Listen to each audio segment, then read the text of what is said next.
ചക്കയും നേന്ത്രപ്പഴവും ചേർത്തിട്ട് ഒരു പ്രഥമൻ. 200 ഗ്രാം നേന്ത്രപ്പഴം ചെറുതായി കട്ട് ചെയ്ത് വെക്കുക. 200 ഗ്രാം ചക്ക, വരിക്കച്ചക്ക ചെറുതായി കട്ട് ചെയ്ത് മാറ്റി വെക്കുക. അത് 3 തേങ്ങയുടെ 2ാം പാലും 3ാം പാലും ഒരു അര ഗ്ലാസ് വെള്ളവും ചേർത്ത് അതിലേക്കിട്ട് നന്നായി വേവിച്ചെടുക്കുക. വെന്ത് നന്നായി ഉടഞ്ഞു കഴിഞ്ഞാൽ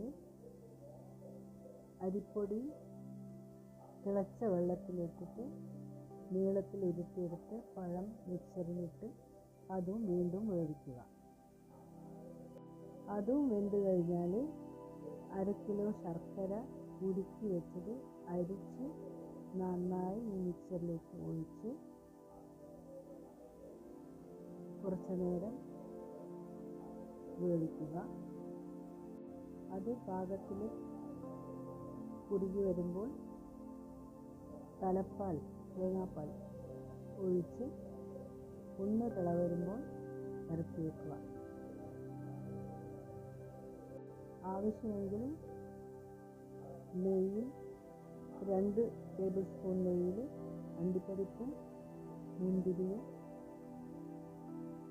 മൂക്ക വറുത്ത് അതിലേക്ക് നെയ്യോട് കൂടി ചേർക്കുക.